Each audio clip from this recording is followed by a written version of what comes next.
Yeah, it's CC, CEO. Wanna change your life? Come see me, yo. I'ma teach you how to build up wealth for your family, not just for yourself. I'm a bestseller, a house flipper, a businesswoman, a go-getter, a big investor, a gold builder that could teach you to get richer like millions, baby. You really about to fill your savings. You about to have multiple streams to pass to your children, baby. Let me teach you to get your credit on track in the long run. You'll make it all back at Catalyst and watch it all psychology black-owned firm, but we ain't all black. Absolutely. So without any further ado, I would like to present to some and introduce to others. You ain't one of the smoothest brothers to ever grace a radio station. If you have Sirius Radio, if you have iHeart Radio, if you got a pulse in your body right now, if you heard a man playing a saxophone, I guarantee you, if you were rocking to it and you felt some type of way, 90% of the time, it was the one and only Gerald Albright. All right. Hey. Whoop, whoop, whoop. How you guys doing today? What's going on, Dr. Albright? How you doing, brother? Man, I'm fantastic. It's a good day. How you guys doing? You good? Oh, beautiful. We're happy that you are here. We're happy to hear from you. We're happy to see you. We're happy to see you all looking all debonair in your home office. Yeah, you know. Now, Constance, you see the collar? Now you know he's showing up somebody. He got it looks like he got like the little smoke robe on, you know, like he just with that, little cognac, you know what I'm saying? I had to come correct for the two of you, you know. I had to look in the closet for the right shirt for the interview. You know what I'm saying? I love it. Pimperish. Well, I'm not even gonna give him pimperish. It's just so smooth, you know. It's smooth. That's all I can tell you, as a jazz musician should be. Well, it's Friday, Mr. Albright, and we are so glad that you're hanging out with us. You know, we've literally grown up to your music. You've been the soundtrack to our lives in so many situations, and we are just honored to have you on the screen. So I'm not going to love on you too much because the fellas back home going to be like, go on with all that, man. But I want to make sure that I give you your just due, respect due. Sir, you have been the bomb.com for my mama and them, my auntie and them, and you certainly have gotten me through a whole bunch of stressful evenings when I just needed to close my eyes and hear something smooth. And one album in particular, not to jump ahead of myself, was you and Norman Brown. Oh, that whole album right there. That album right there. Yeah. That whole album. That was fun. That was fun. Yeah. Me. Man, Norman is one of my all-time favorite guitarists. And when we decided, actually leading up to that, there's a short story. I used to always see him in the airports. That's the only way I could see Norman, you know, because we're all traveling and stuff. And I would see him. There was this like row of traveling where like in a month's time, I saw him 2 or 3 times in the airport. And I'm like, okay, this must mean something. Yeah. And that third time I said, you know, we need to get on the phone and talk about doing a collaboration. And from that short talk, man, the 24/7 album came out, and we went on tour shortly thereafter. It was one of the most fun experiences of my life. It was great. Dude, shout out to Reggie. Yeah, the whole album. The whole album was like, I could just imagine being in the studio and just watching magic happen, and you guys just jamming all night. You just collaborating and just thinking about stuff and just jamming and just. I mean, it was probably you probably didn't even want to go home. I mean, imagine, you know, when you just play with people like that are on that level, it just feels so good. And I could just imagine what those sessions were like, you know, on day after day. Yeah, it was a beautiful thing. Now, because, and I make this point again, we're traveling so much and we're doing our own things respectively. It was a high-tech type of project that we put together. I did a lot in my own studio. He did a lot in his own studio. And then we came together when it was time to mix and make it, you know, put the shine and the finishing touches on it. But I'm gonna tell you, when we started the tour, what you're describing is exactly what happened on stage. You know, it was just magical, and there was just an instant connection. It was a real, genuine conversation musically on stage, and we didn't want to get off stage. You know, it was. Only imagine. Well, listen, I know for sure, Constance, I was at one of those concerts because I remember when I saw Norman Brown's name on the bill. Now, there are some jazz artists that I do know, and I know what I like when I hear it, and that just sets my mood. You know, that's recalibration when I hear jazz. My dad listened to jazz all the time, So I grew up with it, but I didn't know who Norman Brown was until I saw him on stage with you. And I'm being honest. I'm telling you, but no, shout out to Norman Brown. You're a bad mama jamma. Oh my God. Yes. I was first introduced to Norman Brown through this man on the center screen, Mr. Gerald Albright. And that is a great collaboration. Like I said, that whole album, I can listen to it any time of day. All day. Fire. Thank you for that. I'll have to let Norman know. Let him know. Sir. You got to know. Let me ask you this. I know that there's one project that really is pulling at your heartstrings. This is a project that you're working on, and this is the Musicians Fund. Because of COVID, everything that's going on with COVID, people aren't working. Tell us a little bit about that. Well, I did a series of 3 live streams from my home studio, and my home studio is called G's Place. So it was like, you know, at home with G at G's Place. Yeah. And I was very concerned about musicians, both who I knew and who I didn't know.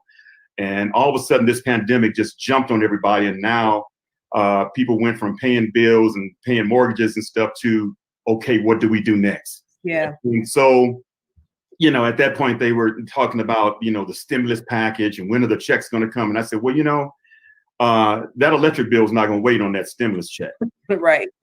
So what I did in the form of the platforms of like Cash App and PayPal, I did a concert and I asked the listeners to donate funds, which they were very supportive. By the way, thank you, listeners, for doing that.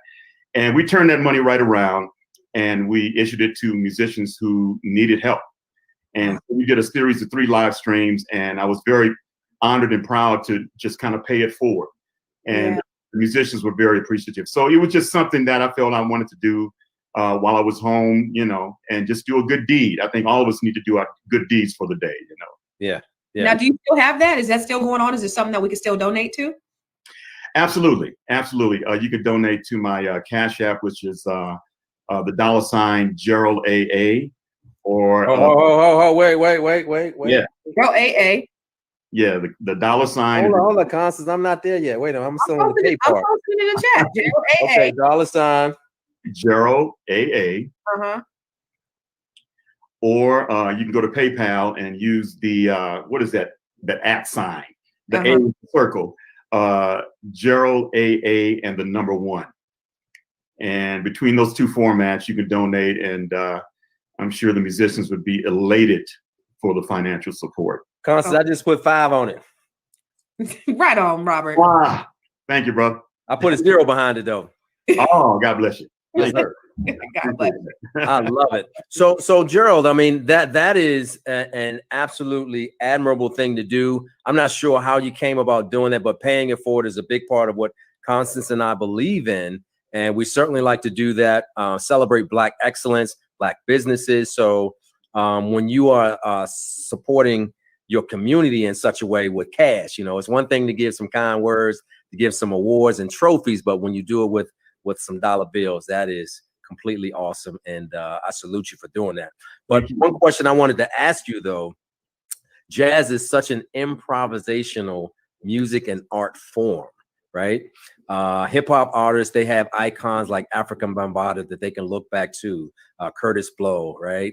R&B artists can look back to whomever their icons are. So is there like a Mount Rushmore for you of jazz musicians, or are there some godfathers that you kind of look to and say, I got to steal a little bit of that? Well, let me take the word steal back, but you pattern what you do. Borrow. Yeah, that's a better word. We've been inspired by. Yeah, I've been inspired by.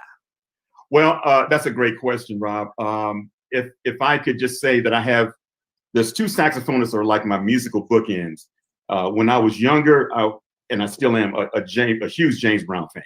Huge. My older brother, had virtually every album that James recorded. So I'm listening to this music in the household, and suddenly this crystal clear alto saxophone comes out of all this funk, and James calls on Maceo Parker. Maceo! When I heard Maceo, I was like, okay, that's what a saxophone should sound like. So yeah. I tried to emulate him for years. And whenever I see him, I've been on some jazz festivals with him. You know, I pull him aside and I say, look, man, you got to know and you got to believe that you were one of the catalysts behind my career. And he's like, Gerald, man, shut up, man. Don't even. Now I'm like, please, you got to hear this, you know. But he was very influential. And then later on, in latter part of high school, going into college, I was introduced to Cannonball Adderley. That's the other side. Mm. And so if I had to describe my sound, it's a fusion between Maceo and Cannonball. But now along the way, of course, there's some seasonings of Grover Washington. Come on, Robert. Stanley Turrentine. Yes. Earl Bostic. Uh-huh. On the traditional side, John Coltrane and Charlie Parker. Yes. And there's a lot of people who I truly admire as saxophonists. And there are vocalists who, because a saxophone is like the human voice, there's some vocalists who I like emulating, like Ella Fitzgerald, Luther Vandross, or Johnny Hartman. We try to emulate that phrasing that they do in their recordings, because it's all relative. Yeah. So Constance, let me butt in, because you brought up a great point. So it has always been amazing to me. Like, you can truly tell a musician when they're able to catch the tone, the tenor, and the cadence of a song, and like they write in it, like they do the little bridge, and then they catch like a Luther riff or an Anita Baker, like a improvisation. Like, when you can catch that and capture it on whatever instrument you're playing, like that's that boy is good.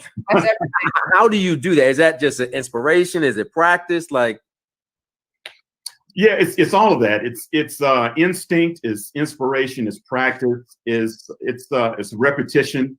I like to feel that I'm personally in direct line with my spirit. So when I hear a vocalist that really hits me here, I have more of a tendency to listen closer and hear those vocal inflections, and that's what really speaks to me. Yeah. Do you think that jazz musicians get their just due, though? Because jazz is a great art form. It is, it's the foundation of and the mother of all music. But do you feel like the jazz artists get the same respect that, say, an R&B or a pop artist get? It's unfortunately a regional thing, and I say that because a lot of musicians that I know have moved to places like Europe, because in Europe and neighboring countries there, they treat jazz artists like rock and roll stars. Wow. I mean, the respect level is like 100-fold. But there is a level, obviously, of respect here in the States. But in terms of the notoriety of the genre, I think it's lacking overall in comparison to other genres. It's American art form, and all the genres that you hear on the radio stem from jazz. Right. So you need to look back over your shoulder and say, okay, no, we need to pay more respect to what's going on and what happened back 40, 50 years ago or longer, Absolutely. Yeah. Now there's just some really talented people that I don't think that gets their just due. They don't get the notoriety. You've been nominated for some Grammys. You haven't won a Grammy as of yet, right? But you've been nominated and recognized, which is huge. But I'd like to see more. I'd like to see you guys recognized more, because you're a legend. Well, thank you for that. I love to see that more too.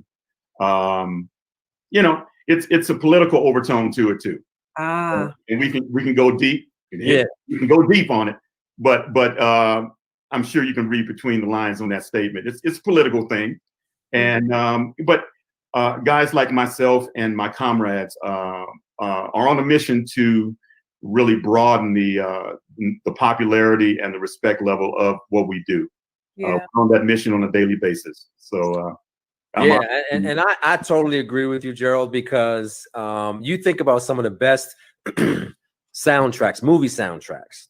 Mm-hmm. Take Spike Lee, when he came out, he had all his dad stuff on there, and he tried to make sure that he shouted out so many jazz musicians that he heard growing up. I watched a movie called The Photograph, and I went out and bought the music track, the motion picture soundtrack, because there were no words. They were all jazz. When you can deliver that right song to capture that right moment, you know what I'm saying? It's a shame that, it comes down to such a political decision about, what is popular music, because what I listen to as an 18-year-old, I'm not really listening to right now. Right. And you give me some jazz, like that's my jam. But the one thing I wanted to ask you was, you talked about Europe and abroad, but once we get out of COVID, what is your spot you can't wait to get back to? Like that's your jam. The music, the energy, the vibration is like that's your spot. Man, that is the $1 million question right there. I mean, there's a lot of places I like for particular reasons. I feel like it would be somewhere on the East Coast. Really? Wow. It's something about DC. Now, why did you say that? Now, why did you say that? Well, I tend to do more performances on the East Coast. And I believe, if I spoke to my agent, he would probably say, there's more demand on the East Coast than maybe other regions of the country. Some of the biggest jazz festivals that I played are on the East Coast, the Capitol Jazz Festival. But that being said, I'm originally from South Central Los Angeles. And whenever I go home, I feel the love. I really do feel the love. But yeah, it's on the East, huh? I just love the blessing of being able to be in good health and still be at the top of the game and just go on anybody's stage. It is an honor for me, Yeah. And so, I embrace the whole globe. I always tell people say, well, what do you do for a living? I say I'm a musician, and the world is my office. And so I just love going to work. I don't care if it's the smallest, smokiest club or a venue of 75,000 people. Yeah. It all relates to me. I'm just glad to be at it after doing it for so many years, Yeah. So that was one of my questions, is like, what's your favorite type of venue to play at?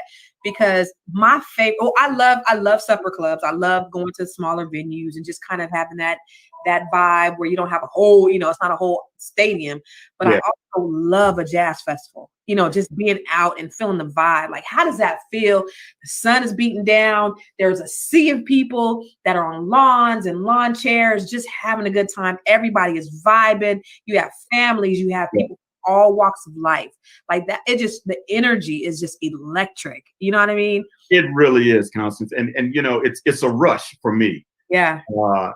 Before they introduce me on the side of the stage, I'm standing on the side of the stage. And when the MC introduces me, I still, after 30, 35 years, get that butterfly, Mm-hmm. It's like, oh my God, he just called my name. Let's go. And then that first drum hit. Yeah, and at that point, it's all about the groove. And as we go down the set list and do certain tunes, people start getting up and they start dancing. You're talking about multitudes of people feeling good. And when you can deliver that off the stage, that's the greatest compliment in the world for me. That's why I got in the game, Yeah. And COVID just got us all locked up. And we can't. Who do we call? Right. Who do we tell? But who do we tell? God, can you please let us off? Jesus. Yeah. Because we got to get out of here. We got to get out of this house. We got to get to some jazz festivals. We need to get some concerts. We got to do it. I posted something on Instagram. Somebody posted a picture that I really liked on Facebook, and I downloaded it and put it on my IG page, where I'm just standing up playing on stage, and the caption was, "I want to get back to this." Come on. Yeah. And I miss it. I mean, that's where I come. But what's interesting? A lot of musicians, and I've heard it many, many times. I've said it myself, that when we get on the backside of this pandemic, once we are able to hit that stage, there's going to be so much energy that has been built up in us. I don't know if the audience is going to be able to take it. Because right. You know what I'm saying? They're going to give us freeway on that. It's going to be just on another level because we haven't done it in 4 or 5 months. Yeah. So we have all this energy built up musically and otherwise. Oh, it's going to feel so good. I'm looking forward to it. Yeah, well, Gerald, make sure that you come back to the Capitol Jazz Fest. That is one of the hottest jazz fests in the country, Constance. Where can you go to get Anita Baker and her farewell tour, the Phyllis Hyman Review, Fantasia, Babyface, There was Rochelle Farrell, Layla Hathaway, Uncle Charlie. I mean, like it was so many hits for 3 days. Like these folks can headline by themselves, but Mr. Albright, when you come to the Capitol Jazz Fest, look for a light-skinned cat. Usually I'm no further than 5 rows back. All right. I'm gonna shout you out, man. Just go ahead and give me a little dip because I've seen you roll and just do your thing, man. It is amazing. Thank you, man. I can't wait. I really look forward to it. Yeah. So as we move along, I mean, we were talking about Baby Penny, little Janet Jackson. She's getting ready to have a biopic. So when we do the Gerald Albright biopic, because you have been legendary, you're still a living legend. You've been iconic, as a matter of fact. Can you think of a leading man who should be cast to play Gerald Albright? Wow. A leading man. Who would that be? Kirk Whalum. Oh, Kirk. My man Kirk. Kirk's smooth too. Come on. Man, look, Kirk is my boy, man. I love Kirk. Kirk is smooth too. Yes, he is, man. Kirk, much respect to him, man. One of the finest tenor players of our time. And I just love his spirit. We have celebrated a great friendship of multiple decades. We've been side musicians together with Whitney Houston and a host of other folks. And then we got our respective record deals in the 80s. And in terms of brothers in spirit, we connect so tightly, both on and off stage. There's a oneness there that is second to none. And whenever I have the opportunity to perform with him, I'm like, okay, yeah, here we go. So Kirk, I think Kirk would be great.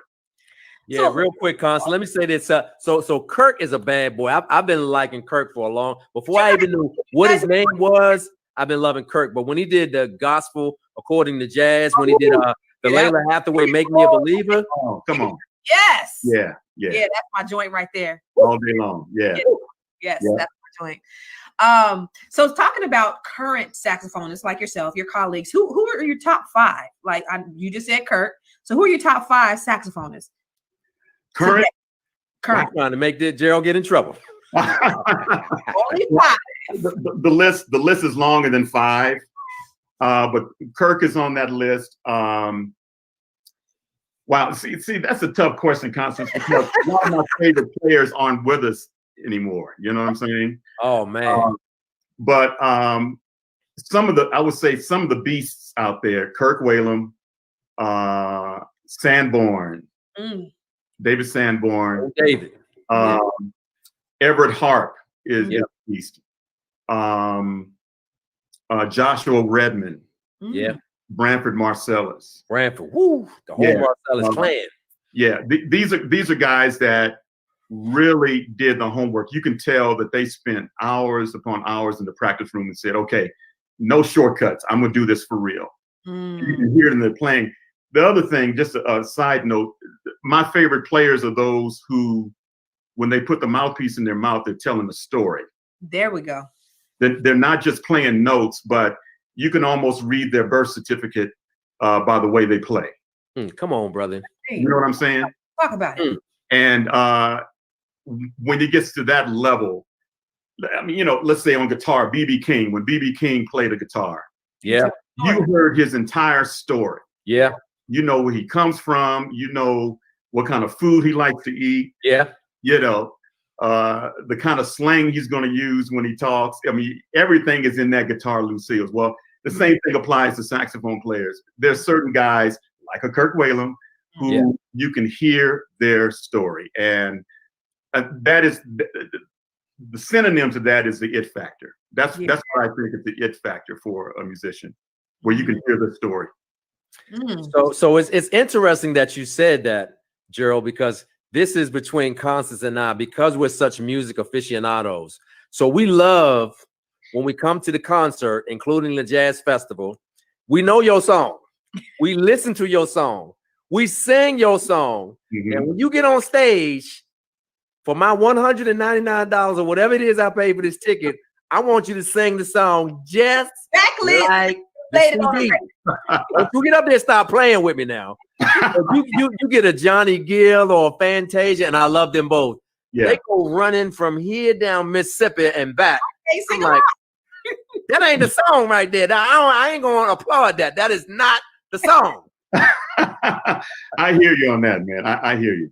Absolutely. But there's so much improvisation with jazz, and you could just do whatever, and it still feels good. I mean, just sax is just a little bit different. It still feels good no matter how you play it, no matter if you switch it up, no matter if you go another octave up, no matter if you modulate, whatever it is, it's still going to be good because they tell a story. And when we talk to Avant, that's the same thing he said. There's a difference when you can tell a story, and that I believe that's what separates, the different artists, just like you said. Well, the two of you made a good point earlier in the conversation. You were saying that jazz is total improvisation.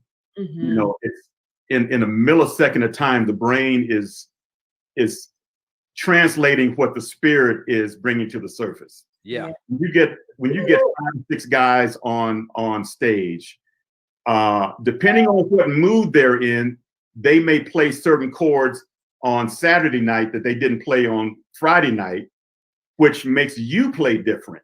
Yeah. It's like, okay, that chord, that wasn't there last night. Mm-hmm. So now I have to build on that chord. So in the direction of your request, Rob, I'll try to in the future play the song as close to the record as I can, but I can't make no promises. Hey, listen, you know what? Throw me energies that make me do different things, So let me tell you what happened. So Constance, she knows so many people, right? You heard her drop the name Avant. We've got so many great guests coming up, Gerald. So we encourage you to continue watching Conversation Starters Lives because it's going to be fire all the way through. But we learned from a bass player, Eric Pickfunk Smith. He said we can play the same 4 songs, right? 4 different days, and you're going to get 4 different variations of the song, and they all going to be fire, right? Absolutely. But it's hard to replicate a vibe and the energy, like you said, and then a true musician kind of pick up on it. Like I know you hear the pitch or the melody may be a little different, but you just kind of ride that thing and keep the groove going. And, that true musicianship is just incredible to watch. It's a gift from God. Everybody knows. It is a gift. Yeah, it's figuring out a musical puzzle in real time. So that's the challenge. When you get on stage, you don't know what mood your band is in. You don't know if they're in a kind of a happy mood or whatever it is, and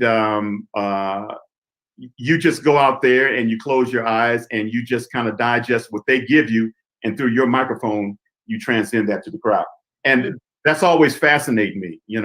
When I listen to recordings of live performances that I've done, I'll play things that I've never practiced before because it's in real time, and whatever lick I played was directly reflective of, let's say, the keyboard player playing a particular chord. It may not be something that was rehearsed before I got on stage. Yeah. So I'll play something totally different. I'm like, man, where did that lick come from? But that's the beauty of it. And here we go, jazz. Improvisation. The genre that facilitates that kind of improvisation. You have total freedom. Total freedom. Some people say even the bad notes sound good in jazz. Right. But it feels good. It sounds good. Yeah, as long as you mean it, it's all good. As long as you mean it, it's all good. Yeah, you know what, Constance? I know that's a great point because I know when I listen to some of the jazz that my dad used to listen to when I would go down in the basement and he had a cool cigarette hanging out of his mouth reading the newspaper. Like some of the licks, I was like, that sounded like he messed up, but he kept rolling with it. Back in the days of the Cotton Club, when they were playing music where they didn't have the chance to rerun the tape and do a do-over. I mean, they just went with it, put it on wax, and that's what you got. Yeah. So the improvisation was show enough live back then. Yeah. Yeah. But I myself, I'm working on album number 21 now. And when I think about my discography and being in the studio like the old school way when I'm actually in the studio with the musicians, and we're recording live, sometimes I'll play a note that's slightly out of tune, but I'll keep it because the vibe of that note is part of the story. Okay. You know what I'm saying? So not saying go back to all my records and find out where I played out of tune. That's not what I'm saying.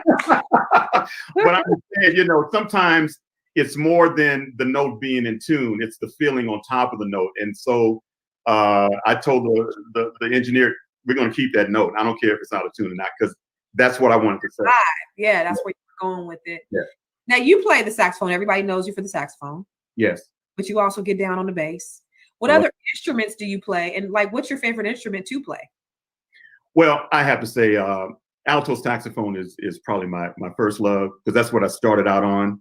But I love the whole family of the saxophones, from soprano, alto. Now hold on. Now the alto is the what I call the Kenny G sax, the longer one. No, that's the soprano. The soprano. Okay. Yeah.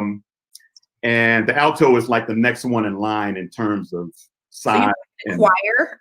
So you got the soprano, which is a small one, and then alto tenor. Just asking for a friend. Yeah. But I also play flute and alto flute and bass flute. For songwriting purposes, I play a little bit of keyboards, but you would never catch me on stage trying to do a 1 hour set on the piano. But as a reference, I love playing the keyboard. And I sing about that much. I've sung on several songs. I've heard you sing. Yeah, I love doing background. I love stacking background parts. But most of the singing I leave to my daughter now, who is the consummate singer. Celine. Yeah, she can do a little something there. Oh, Lord. I'm proud of her. Yeah. Speaking of the ladies, I mean, Gerald, I know that you can play with almost anybody and make them sound good, and vice versa. So I hate to put you on the spot, but I've heard you play with some ladies. But I just like to know, who are some of your faves? I'm not saying in any order, but if you could just shout out some people off the top of your head. We won't charge it to your heart. And in case any of them are listening to the Conversation Starters Live broadcast, just tell us who you like playing with. Well, I love playing with, I did love playing with Whitney Houston. Really? In fact, I always tell the story. There were certain nights where Whitney was so on, everything was just clicking. All the cylinders were just all in sync, that I had to really concentrate to play my part as opposed to listening to her. Really? She would be killing so strongly on certain nights that sometimes I would forget what I'm doing on stage. Like, hey, Gerald, did she have you making the face like, oh my God, yeah. That stank face. Yeah. Stank face, yeah. Absolutely. Another one, Anita Baker, I've played with for several years. Recording on her records, and did about 2.5, 3 years of touring with her. Yep. Both as a bassist and a saxophonist. And Rochelle Farrell. I'm sorry? Rochelle Farrell. Rochelle Farrell, I've done a lot of stuff with. Rochelle, it's vocals on steroids. I mean, she can go low, she can go high, and everything in the middle. Ridiculous. Do you hear me? Ridiculous. She's phenomenal. I just ran across a YouTube of hers. I don't know what the venue was, but it had to be 5,000-10,000 people out there. And she was just ripping it, But we go back to when she was a background singer with Phyllis Hyman. She was a section leader and background singer for Phyllis Hyman, who was one of my favorite vocalists. Yes. And Rochelle and I used to have these long conversations about music and, just real nourishing kind of stuff. And then when she got a record deal, which was truly deserved, she just flourished. She just blossomed, and I'm so proud of her. So Gerald, do me a favor. I love Rochelle Farrell. Mm-hmm. Well, Rochelle is one of the people that I'm talking about. When she came to the Jazz Fest, she did about 15 minutes worth of You leave Rochelle alone. You let her do her thing. Rochelle, come on now, sit down somewhere or sing the song. No. Do one or the other, but you can't keep doing that. Rochelle can do that. Don't do that. I had to go to the bathroom, so I knew the song she was supposed to sing. Hey. Yeah. You can't do that. Constance said, "Don't you talk about Miss Jenkins." Don't, right. You're so disrespectful. Don't talk about Miss Jenkins. You're so disrespectful, Robert. Don't do Right. it. You're talking about Miss Jenkins. Yeah, well, you know, she has so much musicality in her, man. She can come so many different ways with the music. Vocal acrobatics to the max, you know. Yeah. Whatever mood she's in, you know. Come on, and that's what she's gonna do. Whatever mood she's in at that time, it's not going to be the same. So don't go to a Michelle Farrell concert thinking you gonna get nothing has ever felt this way, like the way she did it on the record. It's just not going to happen. No, it's gonna be different every night. It's gonna be different, yeah. 15 minutes. I am enjoying it. I am enjoying it. And she makes the ugliest faces, but makes it exactly. What was going on? I didn't know. Yeah. Come on. You know, let it be said though, a lot of guys like sitting in the front row because of those ugly faces. Yes. I'm gonna leave that alone. Hey, I'm gonna leave it there. Come on. Here we go. Next question. Here we go.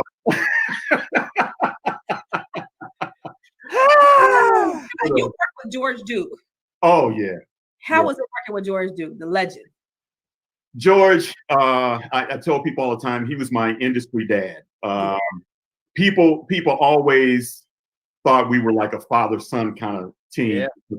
It had something to do with the cheeks. If you look at George, I love beautiful spirit. Yeah, and whenever we would do recording sessions together, some of the other musicians would say, you know, "Oh, you little George." Yeah, little George. Which was a great compliment, by the way. Yes, sir. But yeah, I miss him dearly.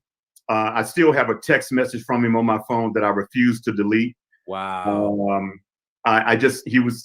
He was doing a jazz festival in Big Bear, which is in the mountains of Southern California. Yeah. And he was on my mind, and I just texted him. I said, hey, Papa G, how you doing today? And this is when he was like, this was during his illness. Mm-hmm. And he must have been on stage getting ready to play, because he gave me 3 words, and I asked him how he was doing. He said, "On the mend." ... Yeah. On the mend. And the next thing I heard, he had left us. Yeah. Too soon. Yeah, but what a legacy of music he left behind. He's just timeless. And I'm so proud and blessed to have worked with him both in the studio and live. Yeah. So Constance, you know what?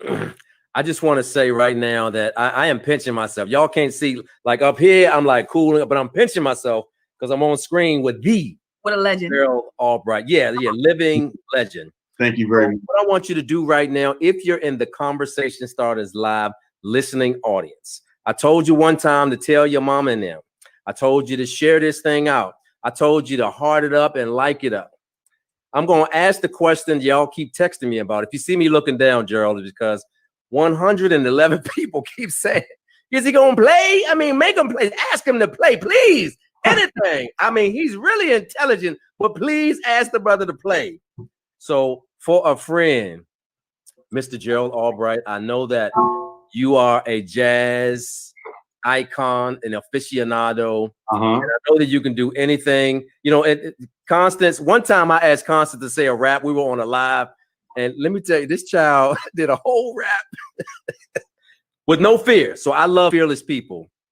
And, it would bless us so if you would just spit a little something in your read and just watch out now.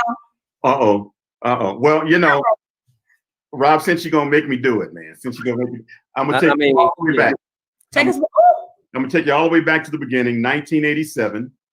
I borrowed a tune from a gentleman that we talked about earlier in the conversation, Luther Vandross.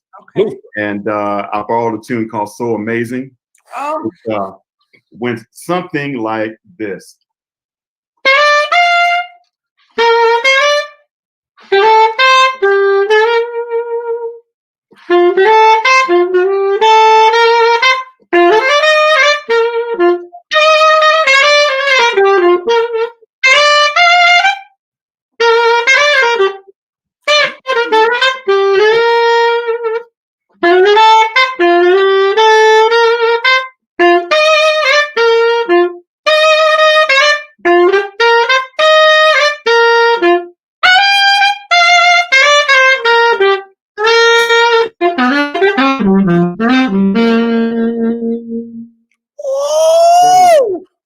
little stank on the end, you understand? Yeah, a little something. Woo! Jerry Walter said that was the best rendition ever. Thank you, Jerry. Thank you. Yes, sir. And you know what's so amazing about that, Mr. Albright? I mean, when I start calling people Mr. and put their last name on it, I truly respect and have been blessed by your presence. And just put just a little something on it, Constance. Did you hear that? I heard it. I have chills running down my body right now. Yeah. I mean, like that's the close your eyes kind of good stuff that you needed. I closed my eyes. It Did was you? Right. You know, Luther is one of my favorites. Constance, is it Big Luther or Little Luther, or it just don't matter? You know what? Luther didn't lose it when he was little. People always compare Big Luther to Little Luther. He never lost it. Yeah. Visually, he was more appealing to me as Big Luther. But but I just enjoyed him. But he is one of the best singers. Yeah. All times. Who Hands left us prematurely. What do you think about Mr. Luther Vandross? You've worked with him as well. I have. I wish I had the chance to work with him a lot more. But just a great guy, just full of music. That type of voice is just God-given. You know, you just can't practice that. That's a talent that's just God-given. And his tone, his placement of the notes, his pronunciation of the words, it's just, and with Luther, it was a less is more thing. He could sing one note and just throw you under the table. Hold it. That's when you know you have true musicianship. Miles Davis was the same way with the trumpet. He could play one or two notes. It wasn't what he played, it's where he played it and the vibe that was on it. Yes, where he placed it, it was so simple, but the way he phrased it, it was just he could take anything. He could sing "Mary Had a Little Lamb," but it just which gets back to the story, telling the story with the homies. Telling the story. And I've yet to see anybody, and there's a lot of great singers out there, but I've yet to see anybody who can do it like Joe. Now, Will Downing is also, I mean, his vocals is, and I know you've worked a lot. Yeah, we recorded a record together, and we did extensive touring in the 90s and some spot touring after that. A dear friend of mine that, we're kind of like the craziest people when we get together. It gets so comedic that people really don't understand the comedy between us when they see us. They just go, Will funny? Oh, Will is hilarious. He's so serious on stage, man. Oh, look, man, that's all a front. Look, let me tell you. No, Will, debonair, don't get me wrong. Second to none, but off stage, he's one of the most comedic guys and fun-loving guys that you've ever been around. Yeah. And he's quick with the jokes. He has that real timing that, and we kind of bounce off of one another. And it's that right. Sometimes we look at one another and go, this is not right. This is not true. They're supposed to be having this much fun. Yeah, this ain't fair. It's not good. But that's the beauty of the hang with musicians and vocalists. It's all good. Yeah, I love it. I love it. Hey, Constance, I know that I asked one time, but I'm gonna ask again. Can you give just a smidgen of champagne life? Because I don't have a champagne glass, but I know for a fact. I'm so embarrassed. People want to look. I'm sorry, Constance. I said I wasn't going to do it. I'm sorry, Gerald. You have to talk to Rob after the interview, Constance. I'll send another Cash App. I promise, right now. If you get a ping, that's me. Oh, let me see. Or you know what? Drop whatever you like. Yeah. You drop whatever you like. Whatever you like. Let's see if we can get some champagne out of this. I'm trying to remember now. Play whatever you like, Gerald. We just want to hear you play. Let's see. I'll play the hook of champagne. Okay.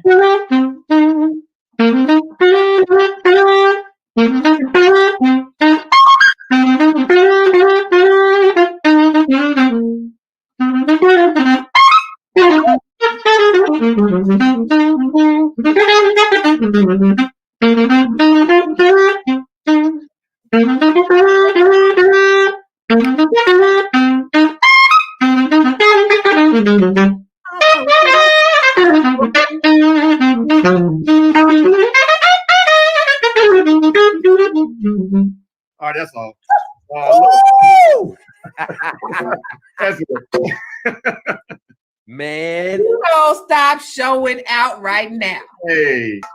Oh my God. Just having fun. Oh my Yes, God. sir. Okay. Before we let him go, Constance, we got to put him on the Conversation Starters Live. Really want to know couch. Now, we know that you are a music genius. We have seen that in live and in living color, and I appreciate you, brother. But I've got to ask you my first really want to know question. Look at Constance's face. I really want to know. Oh boy. Okay, and I love a little bit of controversy, so I apologize in advance. I don't know if you ever pick up the broom or the vacuum cleaner on a Saturday, wash some dishes. If you're cleaning up and you had to pump somebody in the CD, the iPod, your Walkman, whatever you're listening to, if you had to choose between Patti LaBelle or Gladys Knight, who you choosing? Can I tell you off camera? No. You know what? See, that's two totally different approaches to the music. I would have to say Gladys. Okay. I would have to say Midnight Train to Georgia. Yeah, I would have to say Gladys. And that's hard, man, because I love Patti. You know, to me, they're neck and neck. But your question was, what would I pop in? It would probably be Gladys. I just really, really love Gladys's voice. Yeah. The story. Yeah. I hear the story. Not that I don't hear it with Patti, but there's a resonance in her voice that is just sexy to me. And I've seen her live. Of course, I've worn out the grooves on all of her records. Yeah. Never heard her voice crack. All these years, I've never heard her, and she's just so consistent. And her stage presence is just unbelievable. She really brings you in. It's kind of like you're in her living room and she's just vibing. That's right. That's the way she brings you in, you know. That's right. You know, to be honest, I saw Patti, or excuse me, I saw Gladys in the concert, and I was thinking, oh, Gladys, that's my mama's age. Like oh, here we go. I was not looking forward to it. Don't sleep on Gladys. I was pleasantly surprised when she came out there and did her. I didn't know. Yeah. I didn't know. She brought it. Too many hits. Brought it. I'm gonna tell you, Constance. I'm gonna tell her my mama because I ain't know.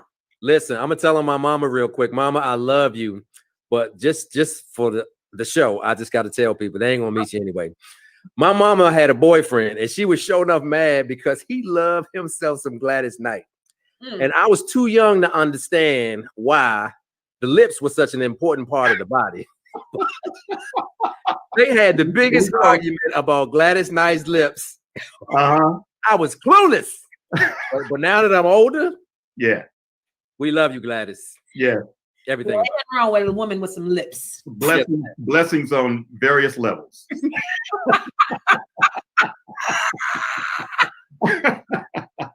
I didn't say that, Miss Gladys, but I love your music. I swear I do. Woo!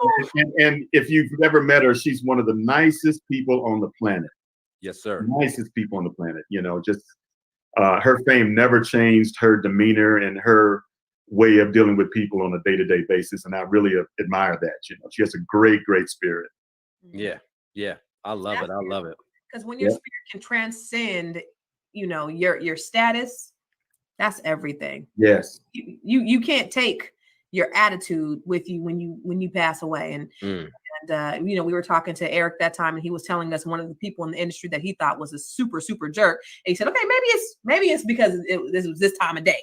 And then he was like, when I met him again, he was still a jerk. He said, hey, I look up to you. You're one of the greatest musicians. And dude looked at him like, and you know, and I'm sure you run into people like that all the time that think they're better just because they have money. But if you can just be a genuine person, regardless of your status, regardless if you have money, because at the end of the day, anything could happen and it could all be taken away. Yeah. Absolutely. And what do you have left? You know, your integrity. And if you don't have any of that, then you have nothing. That's very true. Yeah. Very, very. You get so serious. Well, I got one more for you, Gerald, before we let you off the conversation starters live couch. We want to make sure you heart it up, that you put some likes out there in the feed. Make sure that you tell everybody in them that Gerald Albright is on the screen. So can you please settle this beef between Constance and I? You know, this is one of these love-hate relationships, more hate than love. And we agree on a lot of things, but music, as much as we love it, we kind of go in two separate directions. So can you please settle this for the people in the back? And especially my girl, my sister sitting right there. Okay. MJ or Prince? Greatest of all time.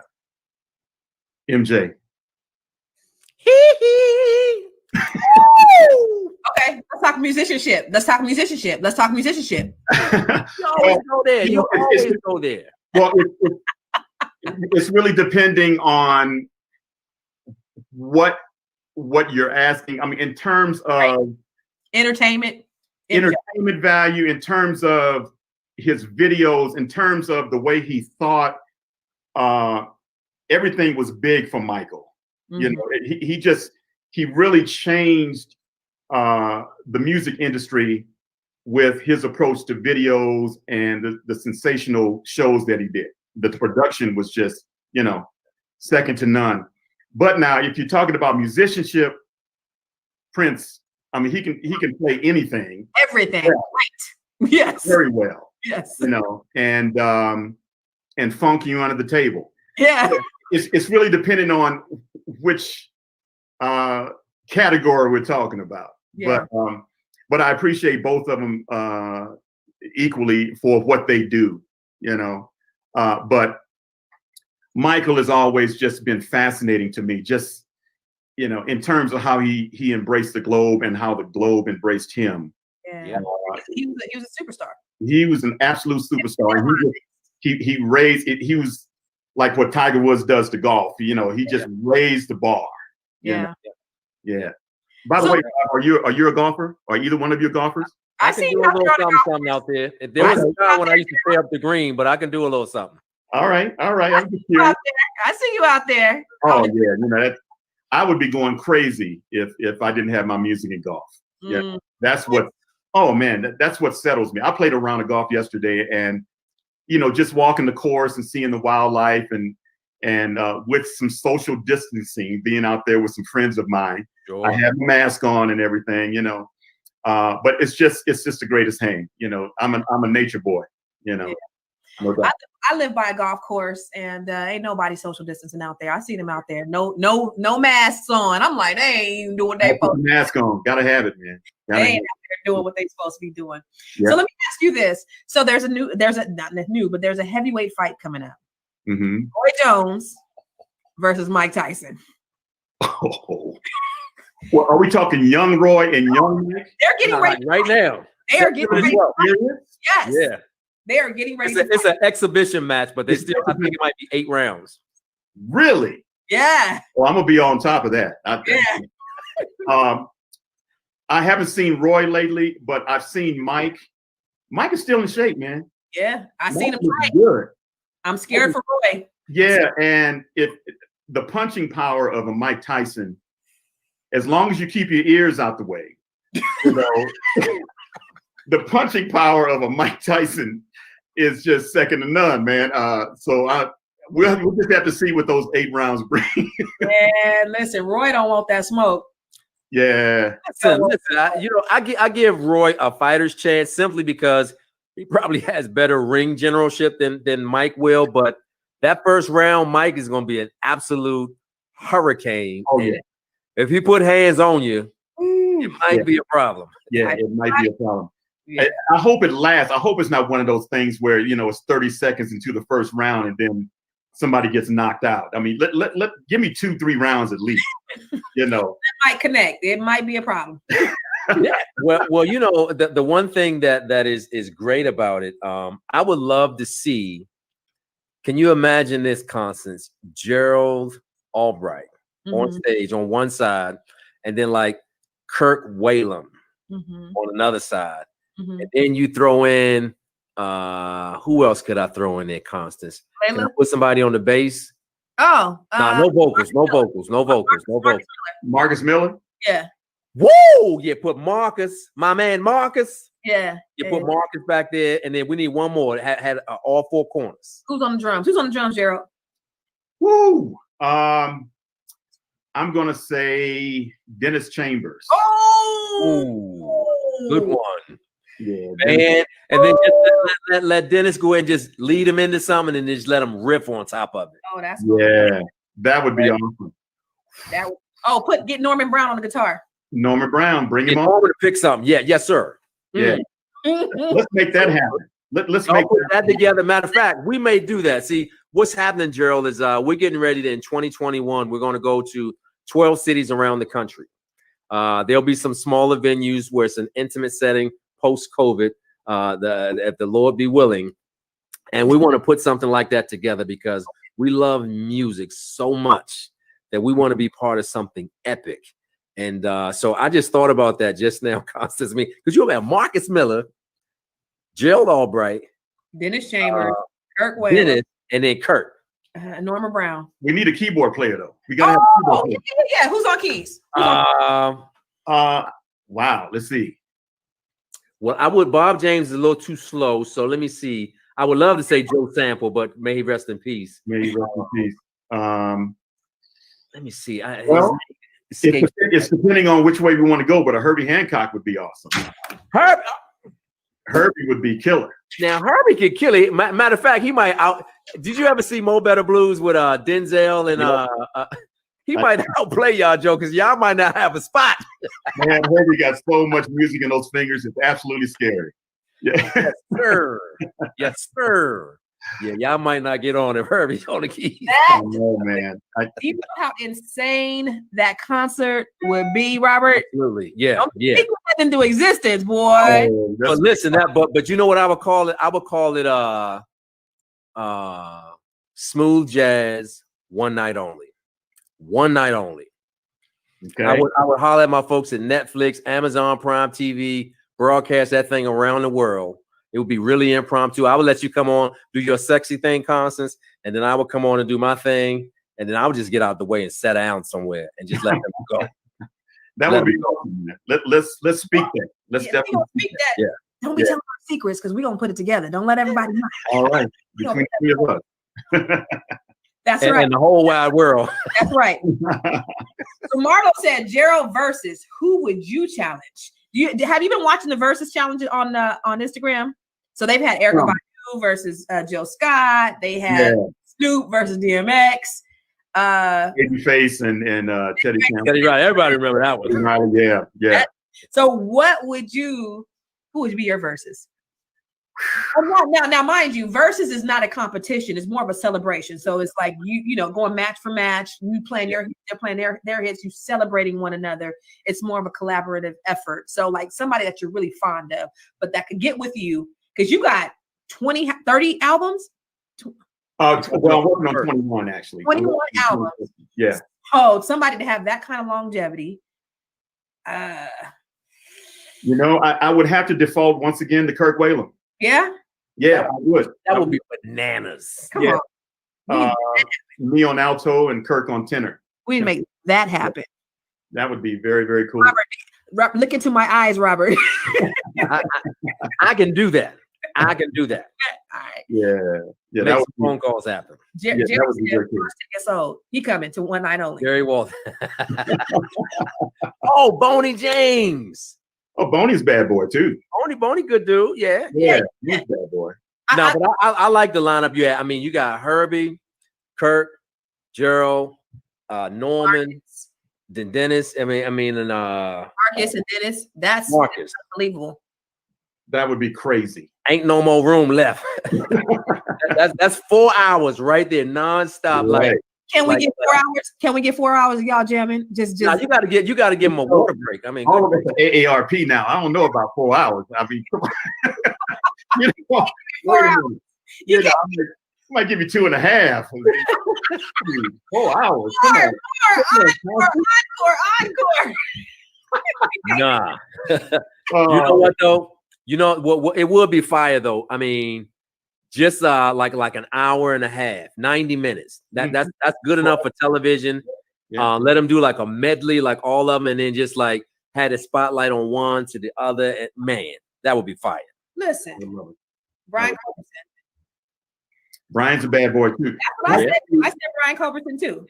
Yeah, I played on Brian's very first record in Chicago. I happened to be doing a show there, and he called me and said, "Man, I know you got sound check, but can you come over and do a quick solo on one of my songs in the studio?" And his dad was in the studio, and he was just a young kid. He might have still been in high school at that point.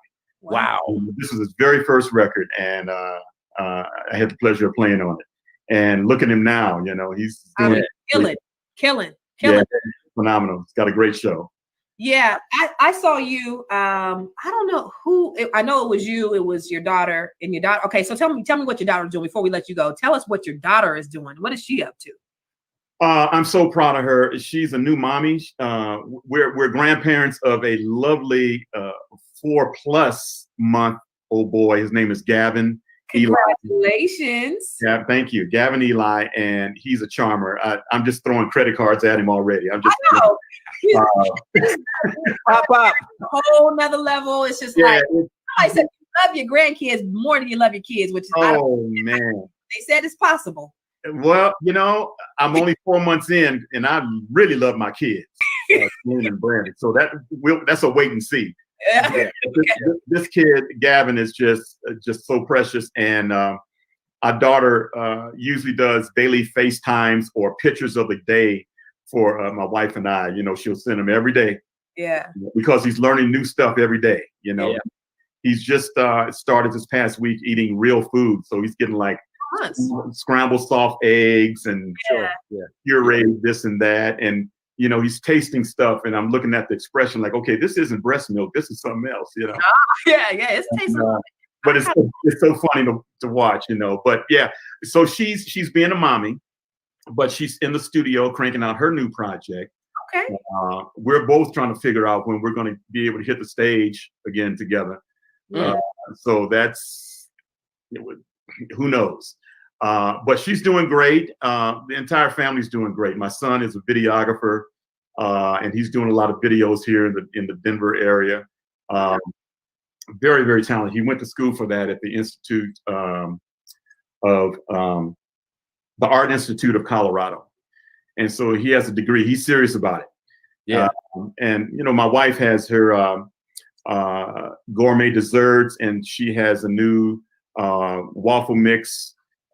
Coating mix, all-purpose mix at Glennis'sKitchen.com.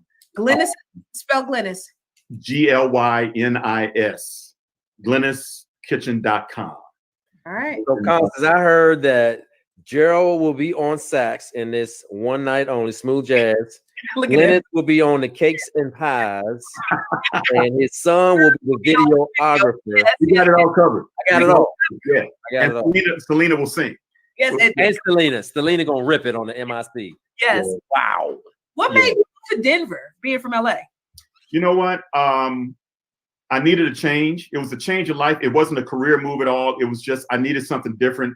As I got older, I wanted a little slower pace, and just something fresh, something different. I had been in LA all my life.